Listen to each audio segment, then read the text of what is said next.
ഞാനിവിടെ വന്നപ്പോൾ കർത്താവിൻ്റെ ദാസൻ ദൈവവചനം പങ്കുവെച്ചുകൊണ്ട് പറഞ്ഞ വാക്കുകൾ എന്നെ ചിന്തിപ്പിച്ചു. കർത്താവ് ആഴമായിട്ട് ഇന്ന് രാത്രി സംസാരിക്കട്ടെ. കൊലോസ്യ ലേഖനം 2-ാം അധ്യായം അതിന്റെ 15-ാമത്തെ വാക്യത്തിലേക്ക് വരാം. ഒന്ന് വായിക്കാം.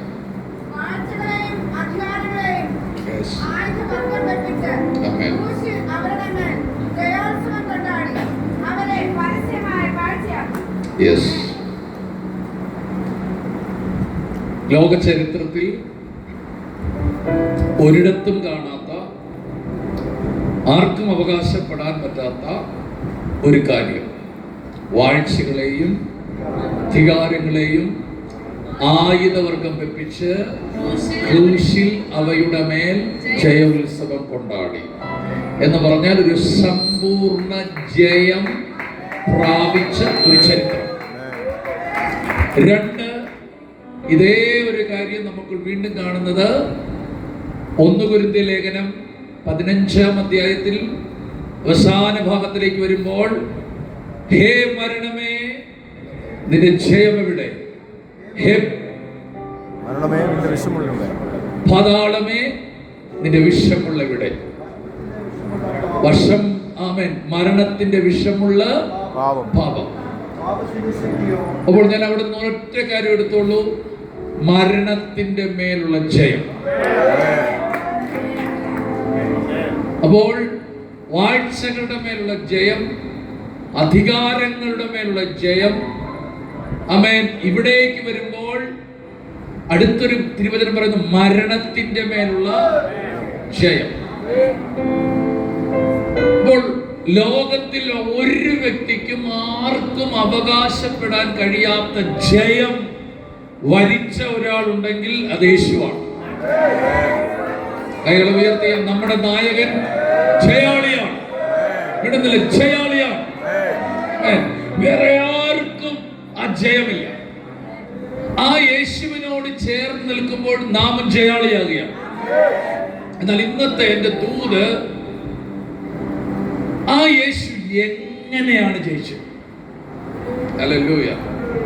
യേശു പൂർണ്ണ മനുഷ്യനായിരുന്നു, പൂർണ്ണ ദൈവമായിരുന്നു. അപ്പോൾ പിശാചിനെ ജയിച്ചത് ദൈവത്വത്തിലല്ല, പാപത്തെ ജയിച്ചതും ദൈവത്വത്തിലല്ല, മരണത്തെ ജയിച്ചതും ദൈവത്വത്തിലല്ല. ആമേൻ. അങ്ങനെ ജയിക്കുകയാണെങ്കിൽ അതിനൊരു പ്രസക്തിയില്ല. പാപത്തെയും മരണത്തെയും രോഗത്തെയും ശാപത്തെയും സകലത്തെയും ജയിച്ചത് ഒരു മനുഷ്യൻ എന്ന നിലയിൽ നിന്നാണ് യേശു ജയിച്ചത്. ഉയർത്തി അമ്മയും പറഞ്ഞാണ്. ദൈവം ജയിച്ചു എന്ന് പറയുന്നത് നമുക്ക് തന്നെ കാര്യം, ദൈവം ജയിക്കും. പക്ഷെ അതല്ല, മനുഷ്യൻ എന്ന നിലയിൽ അവൻ ജയിച്ചു. എബ്രായ ലേഖനം 4-ാം അധ്യായത്തിൽ ഒരു തിരുവചനം കിടക്കുന്നുണ്ട്, പാപമൊഴികെ സകലത്തിലും നമുക്ക് തുല്യനായി പരീക്ഷിക്കപ്പെട്ടു. നിങ്ങൾ ആ വാക്യം ശ്രദ്ധിച്ചിട്ടുണ്ടോ? നമുക്ക് വലിയ അറിവൊന്നുമില്ലും നമ്മുടെ മക്കൾക്ക് അറിവുണ്ടല്ലോ, ഇല്ലേ? സ്വത്രം. അവരോട് പറയണത് ഇംഗ്ലീഷ് ഒന്ന് വായിച്ച്. അവിടെ എഴുതിയിരിക്കുന്ന ഈ കോണ്ടസ്റ്റ് അല്ല, അവിടെ എഴുതിയിരിക്കുന്നത് സകലത്തിലും അവൻ പരീക്ഷിക്കപ്പെട്ടു എങ്കിലും പാപം ചെയ്തില്ല. പക്ഷെ മലയാളത്തിൽ കിടക്കുന്നത് പാപം ഒഴികെ സകലത്തിലും പരീക്ഷിക്കപ്പെട്ടെന്ന.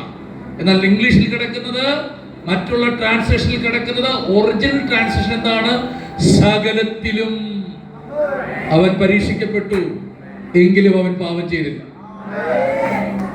എന്ന് പറഞ്ഞാൽ, ഒരു മനുഷ്യൻ നേരിടുന്ന സകല വിധത്തിലുള്ള പരീക്ഷകളും പ്രലോഭനങ്ങളും പ്രശ്നങ്ങളും മുഴുവൻ വഴി നടന്നുപോയ ഒരുവനാണ് നമ്മുടെ യേശു. എന്നാൽ ഒറ്റ വ്യത്യാസം, എല്ലായിടത്തും അവൻ പൂർണ്ണ ജയം പ്രാപിച്ചു. കൈകൾ ഉയർത്തി ആമേൻ പറഞ്ഞാൽ. അതുകൊണ്ട് നമ്മൾ കടന്നു പോകുന്ന സകല പ്രശ്നങ്ങളും യേശുവിനറിയാം. കാരണം യേശു അതുവഴി കടന്നുപോയതാണ്. ഹല്ലേലൂയ. യേശു നേരിടാത്ത ഒരു പ്രശ്നങ്ങളും ഒരു തകർച്ചകളും നമ്മൾ നേരിടത്തില്ല. കാരണം എല്ലാം നമുക്ക് തുല്യമായി പരീക്ഷിക്കപ്പെട്ടവനാണ്. കൈകൾ ഉയർത്തി ആമേൻ പറഞ്ഞാട്ടെ. ആമേൻ. സാജിച്ചാന്റെ ഒരു പുസ്തകമുണ്ട്, ജോനി എന്ന് പറയുന്നൊരു പുസ്തകം, നിങ്ങൾ വായിച്ചിട്ടുണ്ടാകാം. അതിനകത്ത് യാത്രകളിൽ ഈ കടലിൽ കുളിച്ചുകൊണ്ടിരിക്കുമ്പോൾ ഒരു മകൾ ഈ കടലിന് തിരയടിച്ച് തന്റെ നടുവ് ഒടിഞ്ഞു, അവൾ കിടന്നുപോയി. അവൾക്ക് ഭക്ഷണം കഴിക്കാൻ പറ്റത്തില്ല. ഒരു മനുഷ്യൻ ചെയ്യുന്ന ഒരു കാര്യം സ്വയമായിട്ട് ചെയ്യാൻ പറ്റത്തില്ല. തന്റെ സഹോദരങ്ങളും തന്റെ പ്രിയപ്പെട്ടവരുമാണ് തനിക്ക് ഭക്ഷണം കൊടുക്കുന്നത്, ആമേൻ, എല്ലാ കാര്യം ചെയ്യുന്നത്. എന്നാൽ ഒരു ദിവസം തന്റെ സഹോദരങ്ങൾ അടുത്തില്ലാത്ത സമയം തന്റെ മുഖത്തൊരു ഈച്ച വന്നിരുന്നു. ഉടനെ അവൾ പറഞ്ഞു, സ്തോത്രം, എന്റെ മുഖത്തിരിക്കുന്ന ഈ ഈച്ചയെ ഓടിച്ചു കളയാൻ എനിക്ക് കഴിയില്ല. ആമേൻ. എന്തിനെന്റെ കണ്ണിൽ നിന്ന് ഒഴുകുന്ന കണ്ണുനീർ പോലും തുടയ്ക്കാൻ, സ്തോത്രം, എനിക്ക് പറ്റുന്നില്ല. എന്നിട്ട് അടുത്ത വാക്ക് പറഞ്ഞു, ഇതൊക്കെ നിന്നോട് പറഞ്ഞാൽ എങ്ങനെ മനസ്സിലാകും, നിനക്കിത് അറിയത്തില്ലല്ലോ. ഉടനെ യേശു പറഞ്ഞു, യേശുവിന് എനിക്കിതറിയാം. അത് ചോദിച്ചു, അതിന് നീ തളർന്നു കിടന്നിട്ടുണ്ടോ? പറഞ്ഞു, യേസ്, ഞാൻ തളർന്നു കിടന്നിട്ടുണ്ട്. എന്റെ രണ്ട് കരങ്ങളും ആണിയടിക്കപ്പെട്ട്, രണ്ട് കാലുകളും ആമേൻ ആണിയടിക്കപ്പെട്ട്, വിലാപ്പുറം കുത്തിക്കീറപ്പെട്ട്, രക്തവും തുപ്പലും വിയർപ്പും ഇടകലർന്ന് കാൽവറിയിൽ കിടക്കുമ്പോൾ എന്റെ കണ്ണ് കൊത്തിപ്പറിക്കാൻ എന്റെ തലയ്ക്ക് മുകളിൽ വന്നിരിക്കുന്ന കാക്കയെ ഓടിക്കാൻ കഴിയാതെ ഞാൻ അവിടെ തളർന്നു കിടന്നു. എനിക്കറിയാം നിന്റെ വേദന. അതിന്റെ അർത്ഥം നീ കടന്നു പോകുന്ന സകല പ്രശ്നങ്ങളും യേശുവിന് അറിയാം. എന്തിന്? നിന്നെ അതിൽ നിന്ന് വിടുവിക്കാനാണ്. ആരെങ്കിലും നിന്നെ അതിൽ നിന്ന്, ഉറക്കെ പറഞ്ഞ് നിന്നെ അതിൽ നിന്ന് വിടുവിക്കാനാണ്. ഇന്ന് രാത്രിയിൽ നീ കടന്നു പോകുന്ന വിഷയത്തെ അതിൽ നിന്ന് വിടുവിക്കാനാണ് യേശു ഇന്നലെ അതുവഴി കടന്നുപോയത്. അതുകൊണ്ട് നീ ഒരു കാര്യം എപ്പോഴും വിളിച്ചു പറയണം, നമുക്കൊരു മഹാപുരോഹിതനുണ്ട്. നിങ്ങൾ കണ്ടതല്ല, നമുക്കൊരു, ഉറക്കെ പറഞ്ഞ് ആ മഹാപുരോഹിതൻ നമ്മളോട് സഹതാപം കാണിപ്പാൻ കഴിയാത്തവനല്ല, അവൻ കഴിയും. എന്തു പറഞ്ഞാലും അവരിനെ സഹായിക്കാൻ കഴിയും. എന്തു പറഞ്ഞാലും അവരിനെ സഹായിക്കാൻ കഴിയും. ഇന്ന് രാത്രിയിൽ ഈ ദൂത് കേൾക്കുന്ന നിന്നോട് പറയുന്നു, നീ എന്തു പറഞ്ഞാലും, നീ എന്തു പറഞ്ഞാലും, നീ എന്തു പറഞ്ഞാലും, നീ രോഗം പറഞ്ഞാൽ സഹായിക്കാൻ പറ്റും, നീ കടം പറഞ്ഞാൽ സഹായിക്കാൻ പറയും, നീ ദാരിദ്ര്യം പറഞ്ഞാൽ സഹായിക്കാൻ പറ്റും, നിന്റെ വേദന പറഞ്ഞാൽ സഹായിക്കാൻ പറ്റും, നിന്റെ തകർച്ച പറഞ്ഞാൽ സഹായിക്കാൻ പറ്റും. അവൻ നിന്നെ സഹായിക്കാൻ തന്നെ ഇന്ന് പിതാവിന്റെ വലതുഭാഗത്തിരിക്കുന്നു, ഇരിക്കുന്നു. ഉച്ചത്തിൽ വിളിച്ചാട്ടെ, യേശുവേ.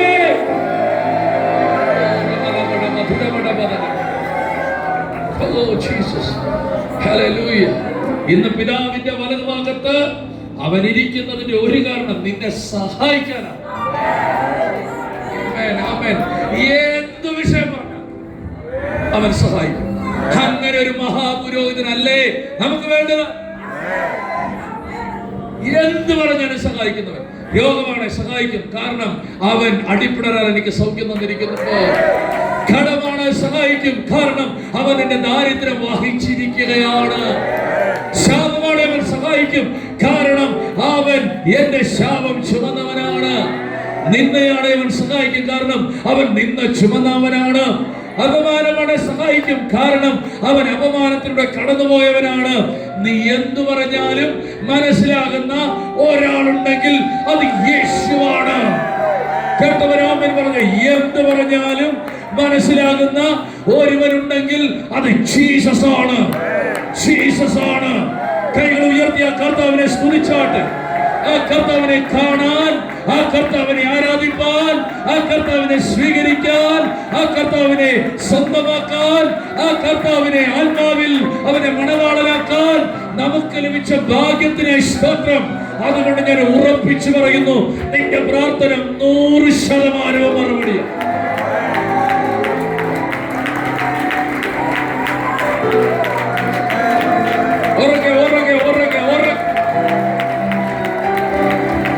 നിന്റെ പ്രശ്നം 100% പരിഹരിക്കപ്പെട്ടിരിക്കും. ഇന്ന് പരിശുദ്ധാത്മാവിൽ ഞാൻ ഈ രാത്രിയിൽ ഒരു പ്രവാചക ദൂത് പോലെ പറയുന്നു, നിന്റെ പ്രാർത്ഥനകൾ എല്ലാം നടക്കും, എല്ലാം നടക്കും, എല്ലാം നടക്കും. എല്ലാം നടക്കും. കാരണം നിന്നെ സഹായിക്കാൻ തന്നെയാ അവന് പിതാവിന്റെ വലതുഭാഗത്തിരിക്കുന്നത്. വിളിച്ചു പറഞ്ഞോട്ടെ, അവൻ നമ്മെ സഹായിക്കുന്നവൻ. In the mighty name of Jesus. എന്തൊക്കെ ഇന്ന് രാത്രി ദൈവം ചെയ്യും.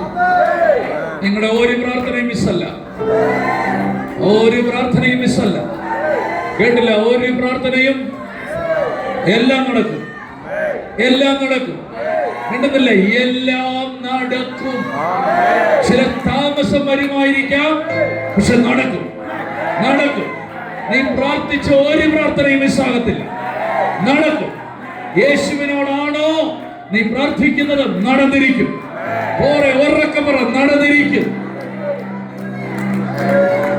ആമേൻ, ആമേൻ, ആമേൻ, ആമേൻ. പോരെ ആമേൻ. അപ്പോൾ യേശു പാപത്തെ ജയിച്ചു, ലോകത്തെ ജയിച്ചു, മരണത്തെ ജയിച്ചു, നരകത്തെ ജയിച്ചു, എല്ലാം ജയിച്ചു. എന്നാൽ എന്റെ അടുത്ത തോതിലേക്ക് വന്നത്, എങ്ങനെയാ ജയിച്ചേ? ദൈവമായിട്ടല്ല, ഉറക്കെ പറ, പച്ച മനുഷ്യനായിട്ട്. ഹല്ലേലൂയ. എല്ലാവർക്കും ഇഷ്ടമാണ് ദൈവമായിട്ട് പറഞ്ഞാൽ, അത് നമുക്കൊരു എസ്കേപ്പാണ്. കാരണം ദൈവമായിട്ട് ജയിച്ചല്ലേ. അവൻ എന്നെ പോലെ തന്നെ ഒരു പച്ച മനുഷ്യനായി തന്നെയാണ് പാപത്തെയും ലോകത്തെയും ജഡത്തെയും സ്വയത്തെയും പിശാചിനെയും മരണത്തെയും ജയിച്ചത്. ഇനി എന്റെ ദൂതിലേക്ക് നിങ്ങൾ വരിക, എങ്ങനെയാണ് ജയിച്ചത്? ഇനി അടുത്തൊരു കാര്യം പറയാം. നിങ്ങൾ ദൈവം നടത്തുന്ന കാര്യങ്ങൾ തന്നെയാണ്. യേശു ഫുൾ ട്രസ്റ്റഡ് ആയിരുന്നു ഹോളി സ്പിരിറ്റിൽ. യേശുവിന്റെ വിജയ രഹസ്യം പരിശുദ്ധാത്മാവാണ്. ആരും മിണ്ടുന്നില്ല, ആരും മിണ്ടുന്നില്ല, ആരും പറയുന്നുണ്ട്. യേശുവിന്റെ മനുഷ്യൻ എന്ന നിലയിൽ യേശുവിന്റെ ജയത്തിന്റെ രഹസ്യം ഉറക്കെ പറഞ്ഞു, ഉറക്കെ പറഞ്ഞു, ഉറക്കെ പറഞ്ഞു, ഹോളി സ്പിരിറ്റ് എന്ന് നിങ്ങൾ തിരിച്ചറിയുമോ, അന്നു മുതൽ നിങ്ങളുടെ ലൈഫ് ജയത്തിലേക്ക് നടക്കും. എന്ന് നിങ്ങളത് തിരിച്ചറിയുമോ, അന്നു മുതൽ നിങ്ങളുടെ ജീവിതം ദൈവ സാന്നിധ്യത്താൽ നിറയെക്കൊണ്ടിരിക്കും. അന്നു മുതൽ നിങ്ങൾ പ്രയോജനമുള്ളവരാകും. കൈകളെ ഉയർത്തി രാമൻ പറഞ്ഞാട്ടെ.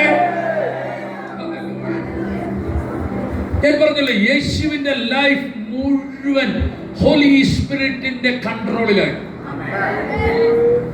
യേശു ദൈവമല്ലേ? അതെ.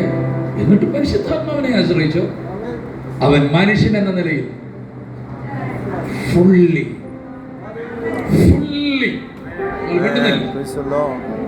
എല്ലായിടത്തും. അത് നമുക്കുള്ള മാതൃകയാണ്. പരിശുദ്ധാത്മാവിലൂടെ മാത്രമേ ജയമുള്ളൂ. ആമേൻ പറഞ്ഞില്ല? പരിശുദ്ധാത്മാവിലൂടെ മാത്രമേ, ഉറക്കെ പറഞ്ഞു, ഉറക്കെ പറഞ്ഞു, ജയമുള്ളൂ.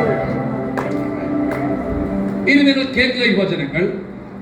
യേശു ഒന്ന് നമുക്ക് ജസ്റ്റ് രണ്ടു വാക്യങ്ങളൊന്ന് വായിച്ച് നമുക്ക് പ്രാർത്ഥിക്കാം. ലൂക്കോസ് 1:35 രണ്ടു വാക്യങ്ങളൊന്ന് വായിച്ച് സഹായിക്കാമോ?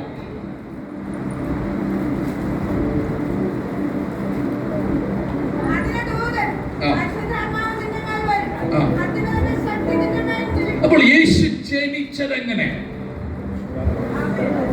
ഉറക്കെ പറ, ഉറക്കെ പറ. യേശു ജനിച്ചത് എങ്ങനെ? പുരുഷന്റെ ഇഷ്ടത്താലല്ല, മനുഷ്യന്റെ ഇഷ്ടത്താലുമല്ല. അവൻ ജനിച്ചത്, തിരുവചനം പറയുന്നു, എന്നാൽ പരിശുദ്ധാത്മാവ് നിന്റെ മേൽ വരും, അത്യുന്നതന്റെ ശക്തി നിന്റെ മേൽ നിഴലിടും. കൈകൾ ഉയർത്തി ആമേൻ പറഞ്ഞാട്ടെ. അപ്പോൾ യേശു ജനിച്ചത് ആത്മാവിനാൽ. ഉറക്കെ ആമേൻ പറഞ്ഞാട്ടെ. യേശു ജനിച്ചത്, ഉറക്കെ പറഞ്ഞാട്ടെ, യേശു ജനിച്ചത് ആത്മാവിനാൽ, ആത്മാവിനാൽ, ആത്മാവിനാൽ. കൈകളെ ഉയർത്തി അതിനൊരു ആമേൻ പറഞ്ഞാട്ടെ. ഹല്ലേലൂയ. എനിക്ക് ഈ വചനം വളരെ ഇഷ്ടപ്പെട്ടത് കൊണ്ടാണ് ഞാൻ നിങ്ങളോട് ഈ തിരുവചനങ്ങൾ പങ്കുവെക്കുന്നത്. ഒരു ഇടപെടലിനകത്ത് നടക്കും. അപ്പോൾ യേശുവിന്റെ ജനനം തിരുവചനം പറയുന്നു, ആമേൻ, പരിശുദ്ധാത്മ നിന്റെ മേൽ വരും, അത്യുന്നതന്റെ ശക്തി നിന്റെ മേൽ നിഴലിടും, ആകയാൽ ഉത്ഭവിക്കുന്ന വിശുദ്ധ പ്രജ ദൈവപുത്രൻ എന്ന് വിളിക്കപ്പെടും. ആമേൻ. പെട്ടെന്ന് ഒന്നെങ്കിൽ ഒരു LED വാൾ വരും, അല്ലെങ്കിൽ ഒരു TV വരും. ആമേൻ. ഈ വചനമെല്ലാം ഇവർ കണ്ട് ആമേൻ സ്തുതിക്കാൻ പോവാ. ആരും കിട്ടാത്ത. ആമേൻ. അടുത്ത പ്രാവശ്യം വരുമ്പോൾ അതിവിടെ കാണണം.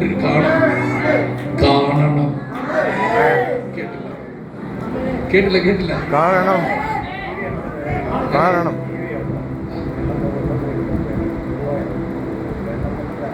വെള്ളപ്പൊക്കം കാരണം എടുത്തു വരാം. എന്നാ മറ്റേ വാള് വരട്ടെ. കൈകൾ ഉയർത്തി കരങ്ങൾ അടിച്ചു കത്താവും. ഇതൊക്കെ നിങ്ങൾക്ക് തരണം.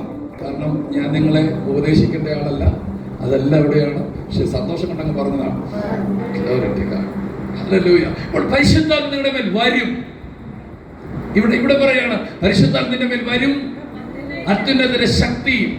അപ്പോൾ യേശുവിന്റെ ജനനം പുരുഷന്റെ ഇഷ്ടത്താലല്ല, പരിശുദ്ധാത്മാവിനാലാണ്. മത്തായിയുടെ സുവിശേഷം 1-ാം അധ്യായം അതിന്റെ 18-ാമത്തെ വാക്യം നോക്കിക്കേ. എന്നാൽ യേശുക്രിസ്തുവിന്റെ ജനനം ഇവണ്ണമായിരുന്നു. അവന്റെ അമ്മയായ മറിയ യോസഫിന് വിവാഹം നിശ്ചയിക്കപ്പെട്ട ശേഷം അവർ കൂടി വരും മുമ്പേ പരിശുദ്ധാത്മാവിനാൽ ഗർഭിണിയായി എന്ന് കണ്ടു. അടുത്ത വാക്യട്ടെ. അവർ കൂടി വരുന്നതിന് മുമ്പ് പരിശുദ്ധാത്മാവിനാൽ ഗർഭിണിയായെന്ന് കണ്ടു. അപ്പോൾ യേശു ജനിച്ചത് ആത്മാവിൽ. കൈകൾ ഉയർത്തിയാമി പറഞ്ഞിട്ട് യേശു ജനിച്ചത് ആത്മാവിൽ. യേശു വളർന്നതും ആത്മാവിലാണ്. യോഹന്നാനെ കുറിച്ച് പറയുമ്പോൾ പറയുന്നു, അവൻ ജ്ഞാനം നിറഞ്ഞു ആത്മാവിൽ വളർന്നു. അങ്ങനെയാണെങ്കിൽ യേശുവും വളർന്നത് എങ്ങനെയാണ്? അവർക്ക് പറഞ്ഞേ, ആത്മാവിലാണ്. അപ്പോൾ ജനിച്ചത് യേശു ആത്മാവിലാണ്, വളർന്നതും യേശു ആത്മാവിലാണ്. ആ ഒരു വളർച്ച ഇങ്ങനെ തുടർന്നു. 30-ാമത്തെ വയസ്സിൽ എന്താണ് സംഭവിക്കുന്നത്? ലൂക്കോസിന്റെ സുവിശേഷം 3-ാം അധ്യായത്തിലേക്ക് വരുമ്പോൾ 3:21, 22, 23 വാക്യത്തിലേക്ക് വന്നാട്ടെ. യെസ്, ആമേൻ, ആമേൻ. പറഞ്ഞോ. കൈകളെ ഉയർത്തി ഒരു ആമേൻ പറഞ്ഞാട്ടെ. ആമേൻ. അവിടെ തിരുവചനം ഇങ്ങനെ പറയുന്നു, ജനമെല്ലാം സ്നാനമേൽക്കുമ്പോൾ, യേശുവും സ്നാനമേറ്റ് പ്രാർത്ഥിക്കുമ്പോൾ സ്വർഗം തുറന്നു, പരിശുദ്ധാത്മാവ് ദേഹരൂപത്തിൽ പ്രാവെന്ന പോലെ അവന്റെ മേൽ ഇറങ്ങി വന്നു. യേശുവേ, നീ പരിശുദ്ധാത്മാവിൽ ജനിച്ചതല്ലേ? യേശുവേ, നീ പരിശുദ്ധാത്മാവിൽ വളരുന്നതല്ലേ? പിന്നെയും പരിശുദ്ധാത്മാവോ? കേട്ടില്ല? പിന്നെയും പരിശുദ്ധാത്മാവോ? നിന്റെ ജീവിതത്തിൽ തൃപ്തിപ്പെടാത്ത ഒന്നുണ്ടെങ്കിൽ അത് ഹോളി സ്പിരിറ്റ് ആയിരിക്കണം. Hallelujah, hallelujah. കൈകളെ ഉയർത്തി ആമേൻ പറഞ്ഞാട്ട്. ജനിച്ചതാത്മാവിൽ, വളർന്നതാത്മാവിൽ, 30-ാമത്തെ വയസ്സിൽ നിങ്ങൾ ശ്രദ്ധിച്ചേ, അവനിലേക്ക് ഇറങ്ങുന്നതും ആത്മാവാണ്. ഇന്ന് രാത്രിയിൽ പരിശുദ്ധാത്മ പറയുന്നു, ഓരോ പ്രാർത്ഥനയിലും നിന്റെ മേൽ ഇറങ്ങട്ടെ ദൈവാത്മാവ്. ഓരോ കൂട്ടായ്മയിലും നിന്റെ മേൽ ഇറങ്ങട്ടെ. നീ വചനമനുസരിക്കുമ്പോൾ എന്താണ് ഇറങ്ങുന്നത്? പരിശുദ്ധാത്മാവാണ്. നീ വചനം കേൾക്കുമ്പോൾ എന്താണ് സംഭവിക്കുന്നത്? പരിശുദ്ധാത്മാവ് നിന്റെ മേൽ ഇറങ്ങുകയാണ്. നീ അനുസരിക്കുമ്പോൾ എന്താ സംഭവിക്കുന്നത്? നിന്റെ മേലുള്ള ആത്മാവിന്റെ അളവ് വർദ്ധിക്കുകയാണ്. ഈ പ്രാർത്ഥന തീരുമ്പോൾ ഇന്നലത്തെ അളവിലായിരിക്കത്തില്ല. നിന്റെ മേൽ ദൈവാത്മാവ് അതിന്റെ അടുത്തൊരു ലെവലിൽ അത് എത്തിയിരിക്കും. വിശ്വസിക്കുന്നവർ കൈകളെ അടിച്ച് ദൈവത്തെ ഒന്ന് സ്തുതിച്ചാട്ടെ. അപ്പോൾ പരിശുദ്ധാത്മാവിനാൽ ജനിച്ചു, പരിശുദ്ധാത്മാവിനാൽ വളർന്നു. 30-ാമത്തെ വയസ്സിൽ വീണ്ടും പരിശുദ്ധാത്മാവ് ഇറങ്ങുകയാണ്. ഇറങ്ങുമ്പോൾ തീർന്നില്ല. ഇറങ്ങുമ്പോൾ എന്ത് സംഭവിക്കുന്നു? സ്വർഗം തുറക്കുന്നു, പരിശുദ്ധാത്മാവ് ഇറങ്ങുന്നു. ആ ഇറങ്ങിയ പരിശുദ്ധാത്മാവ് നിൽക്കുമ്പോൾ തന്നെ അവൻ ഒരു ശബ്ദം കേൾക്കുകയാണ്, ഇവൻ എന്റെ പ്രിയപുത്രൻ, ഇവനിൽ ഞാൻ പ്രസാദിച്ചിരിക്കുന്നു. അതിന്റെ അർത്ഥം എന്താണ്? ആത്മമണ്ഡലം തുറക്കുന്നുണ്ടോ? പരിശുദ്ധാത്മാവ് ഇറങ്ങുന്നുണ്ടോ? അവിടെ നീ ചിലത് കേൾക്കുവാൻ തുടങ്ങും. ഇതുവരെ കേൾക്കാത്ത ചിലത് നീ കേൾക്കും. ഇതുവരെ കാണാത്ത ചിലത് നീ കാണും. ഇതുവരെ അനുഭവിക്കാത്ത ചിലത് നീ അനുഭവിക്കും. ഞാൻ ആത്മാവിൽ ഇന്ന് രാത്രിയിൽ പരിശുദ്ധാത്മാവിൽ പറയുന്നു, നിന്റെ തലയ്ക്ക് മുകളിൽ ആത്മതലങ്ങൾ തുറക്കാൻ പോകുകയാണ്. ആത്മമണ്ഡലങ്ങൾ തുറക്കാൻ പോകുകയാണ്. വിശ്വസിക്കാൻ പറ്റുമെങ്കിൽ കൈകളെ ഒന്ന് ആടിച്ച് ആ ദൂതനെ സ്വീകരിക്കാം.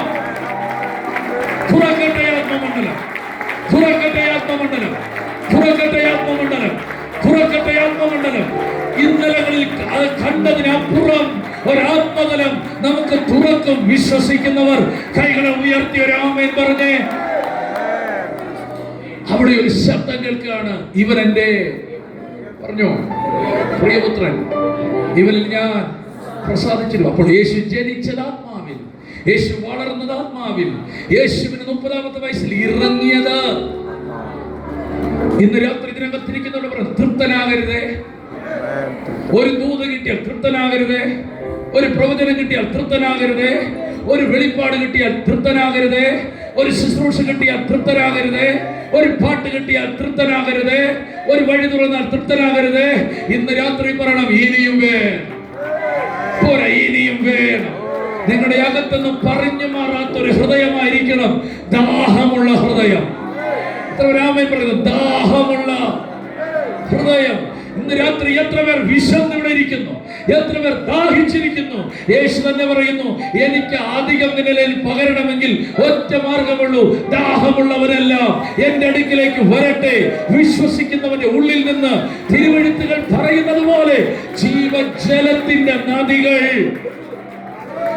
കൈകൾ ഉയർത്തി ആമേൻ പറയാം.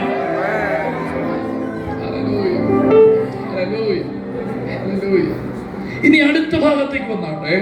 അടുത്ത തിരുവചനം എങ്ങനെയാണ് പറയുന്നത്? സ്തോത്രം, ആമേൻ. ലൂക്കോസ് 4:1 വന്നേ.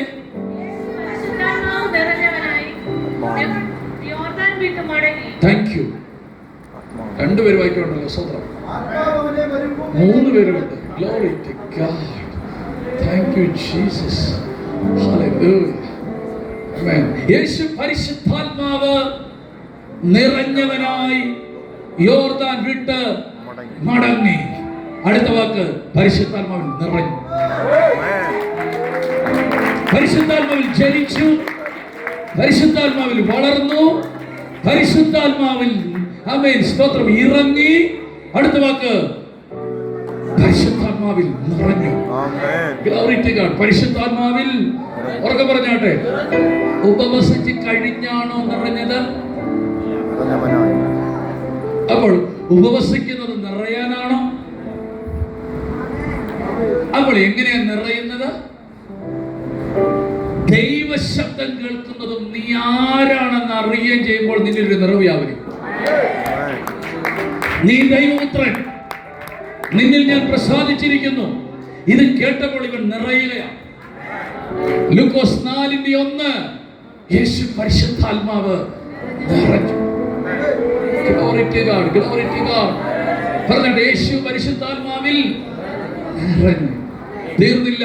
നെക്സ്റ്റ് വേർഡ്, യേശു പരിശുദ്ധാത്മാവ് നിറഞ്ഞവനായി യോർദാൻ വിട്ടുമടങ്ങി. ആത്മാവ് അവനെ മരുഭൂമിയിലേക്ക് നടത്തി. അപ്പോൾ അടുത്ത സ്റ്റെപ്പ്, പരിശുദ്ധാത്മാവിനെ നടത്തുകയാണ്. പരിശുദ്ധാത്മാവിൽ ജനിക്കുന്നു, പരിശുദ്ധാത്മാവിൽ വളരുന്നു, പരിശുദ്ധാത്മാവ് ഇറങ്ങുന്നു, പരിശുദ്ധാത്മാവ് നിറയുന്നു. അടുത്ത വാക്ക്, പരിശുദ്ധാത്മാവിൽ നടത്തപ്പെടുന്നു. അവൻ പറയാൻ പറ്റുമോ? ഇതാണ് യേശു. അങ്ങനെ കിട്ടുന്നില്ല. ഇതാണ് യേശു. ഇതാണ് നമ്മുടെ യേശു. അവൻ സ്വയത്തിലല്ല നടന്നത്, ബുദ്ധിയിലല്ല നടന്നത്, അവന്റെ കഴിവിലല്ല നടന്നത്. പറയുന്നു, ആത്മാവ് അവനെ നടത്തി. ഇന്ന് രാത്രിയിൽ ഈ ദൂത് കേൾക്കുമ്പോൾ ആത്മാവ് നടത്തുന്ന ഏവനും പറയണം. ഞാൻ ഒരു പിച്ചിമ്പയും പറയത്തില്ല, വചനം മാത്രം പറയും. അതിനകത്ത് നിങ്ങൾ സ്തുതിക്കുമെന്ന് എനിക്കൊരു ഉറപ്പുണ്ട്. ആമേൻ. ആത്മാവിനെ നടത്തി. അപ്പോൾ എപ്പോഴാണ് നമ്മൾ ദൈവമക്കളാകുന്നത്? യോഹന്നാൻ 1:12 അവനെ കൈക്കൊണ്ട് അവന്റെ നാമത്തെ വിശ്വസിക്കുന്ന ഏവർക്കും ദൈവമക്കളാകാൻ അവൻ അധികാരം കൊടുത്തു. അപ്പോൾ കൈക്കൊള്ളുമ്പോൾ ദൈവമക്കളാകാൻ അധികാരം കൊടുക്കുന്നു. 2 കൊരിന്ത്യർ 6 തിരുവചനം പറയുന്നു, വിട്ടുപോരുവിൻ, ശുദ്ധമായതൊന്നും തുടരുത്. അങ്ങനെ ചെയ്താൽ നിങ്ങൾ അവന് മക്കളും അവൻ നിങ്ങൾക്ക് പിതാവുമാകും. വേർപാടിൽ നിൽക്കുമ്പോൾ നമ്മൾ ദൈവമക്കളാകും. എന്നാൽ റോമർ 8:16 വരുമ്പോൾ പറയുന്നു, ദൈവാത്മാവ് നടത്തുന്ന ദൈവാത്മാവ് നടത്തുന്ന ഏവനും ദൈവമക്കളാകുന്നു. എന്നിട്ട് അതിന്റെ തൊട്ട് താഴെ പറയാണ് മക്കളെങ്കിലോ. അപ്പോൾ അധികാരം കൈക്കൊള്ളുമ്പോൾ, വിശുദ്ധിയിൽ നിൽക്കുമ്പോൾ തുടരുന്നു. എന്നാൽ അവകാശത്തിലേക്ക് കയറുന്നത് നമ്മെ ഹോളി സ്പിരിറ്റ് ലീഡ് ചെയ്യുമ്പോഴാണ്. അല്ലെങ്കിൽ അവകാശത്തെ കുറിച്ച് കേൾക്കാനേ പറ്റൂ, അനുഭവിക്കാൻ കഴിയത്തില്ല. ദൈവാത്മാവ് നിങ്ങളെ നടത്തുന്നുവെങ്കിൽ നിങ്ങൾ ദൈവമക്കളാകുന്നു. രാമൻ പറഞ്ഞു, നിങ്ങൾക്കിത് മനസ്സിലാകും. മനസ്സിലാകുന്നവർ സ്വന്തം പറയണ്ട, നിങ്ങൾക്ക് മനസ്സിലാകും. Glory to God. കൈ ഉയർത്തി ആമേൻ പറഞ്ഞേ. വലിയ മർമ്മമൊന്നുമല്ല പറയുന്നത്. പണ്ടൊക്കെ ഒരു ചിന്തയുണ്ട്, വലിയ മർമ്മം പറഞ്ഞാലേ ഭയങ്കര കൈയടി ഇട്ടത്തുള്ളൂ.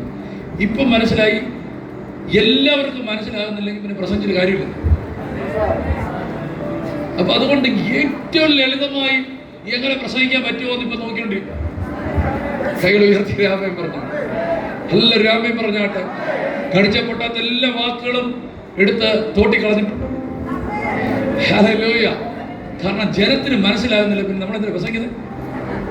Glory to God. അതുകൊണ്ട് നിങ്ങൾക്ക് ഇത് മനസ്സിലാവും. ദൈവാത്മാവ് നടത്തുന്ന ഏവനും ദൈവമക്കളാകുന്നു. യേശുവിന്റെ 30ാമത്തെ വയസ്സിൽ സംഭവിച്ചത് ആത്മാവിനെ നടത്താൻ തുടങ്ങി. പറഞ്ഞാട്ടെ, ആത്മാവ് അവനെ ഉറക്കെ പറഞ്ഞു നടത്താൻ തുടങ്ങി. അടുത്ത വാക്ക്, എങ്ങോട്ട് നടത്തി? മരുഭൂമിയിൽ. അവിടെ ആരുണ്ട്? പിശാചിന്റെ അടുക്കിലേക്ക് ദൈവം നടത്തും. ആരും കണ്ടെത്തും. നമ്മൾ പിശാചിന്റെ അടുത്തിൽ നിന്ന് പോകാൻ വേണ്ടിയാണ് ഈ പ്രാർത്ഥന മൊത്തം. പരിശുദ്ധാത്മാവ് ഈ പുള്ളി എങ്ങോട്ട് കൊണ്ടുപോവാ? പറഞ്ഞു പിശാച കുട്ടി കുത്തി ഇരിക്കുന്ന ഇടത്തേക്ക് വിടുകയാണ്. മന്ത്രവാദിയുടെ അടുക്കൽ നിന്ന് വീട് മാറി താമസിക്കാൻ പ്രാർത്ഥിക്കുന്നവരെ, നീ പോകണ്ട, അവിടെ നിൽക്ക, നിന്നെ വിടത്തില്ല, നീ അവിടെ തന്നെ നിൽക്കണം. ആരും പെട്ടെന്നില്ല. നിൽക്കുന്നിടത്ത് ചുറ്റുപാട് മുഴുവൻ ബന്ധനമാണ്. നീ അവിടെ വേണം. ആരും അമ്മ പറഞ്ഞില്ല. രാത്രിയുടെ വരുത്തു പോക്കുണ്ട്, നീ അവിടെ വേണം. ആരും പെട്ടെന്നില്ല. ആരും അവിടെ 4-ാം വേദം 5-ാം വേദമൊക്കെ ഉണ്ട്, നീ വേണം, നീ അവിടെ വേണം. ഇന്ന് കർത്താവ് പറയുന്നു, നീ പേടിച്ചോടുമെന്ന് പറയുന്ന ചില ഇടത്ത് നിന്നെ അവിടെ നിർത്തിയിട്ട് മറ്റു പലതിനെയും ഓടിക്കാൻ ദൈവം നിന്നെ എഴുന്നേൽപ്പിക്കാൻ പോകുകയാണ്. ചിലർ ചില സ്ഥലത്ത് നിന്ന് മാറുകയല്ല, ചിലർ ചില സ്ഥലത്ത് വാഴുവാൻ പോകുകയാണ്. വിശ്വസിക്കുന്നവർ കൈ അടിച്ചാമേൻ പറഞ്ഞു. പോരാ. പിശാച് നൃത്തം വെക്കുന്ന ഇടത്ത് നീ വേണം. പിശാച് നടന്നു കയറുന്ന ഇടത്ത് നീ വേണം. ഉയർത്തി ആമേൻ പറഞ്ഞു. ചിലരൊക്കെ ദൈവം ഉറപ്പിക്കാൻ പോകും. നീ പേടിക്കുന്ന ആ സ്ഥലത്ത് നിന്നെ വേണം. നീ അവിടെ ഉണ്ടെങ്കിലേ അവരത്ത് പോക്ക് മാറത്തുള്ളൂ. നീ അവിടെ ഉണ്ടെങ്കിലേ കെട്ടുപൊട്ടത്തുള്ളൂ. യേശുവിന്റെ നാമത്തിൽ ചില ഇടത്ത് നിങ്ങളെ ഉറപ്പിക്കുകയാണ്. ചില ഇടത്ത് കൈകളെ അടിച്ച രാമേൻ പറ.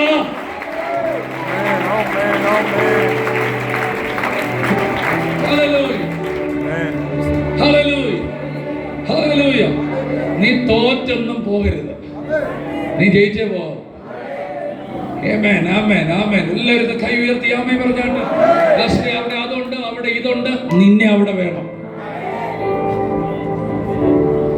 ആമേൻ പറഞ്ഞു. നിന്നെ വേണം, നിന്നെ വേണം അവിടെ.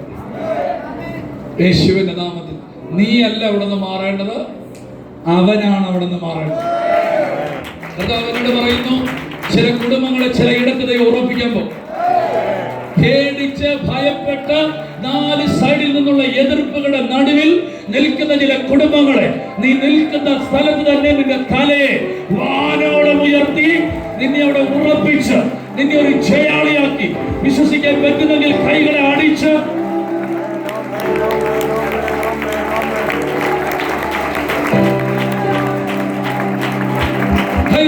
കൈകളെ അടിക്ക്.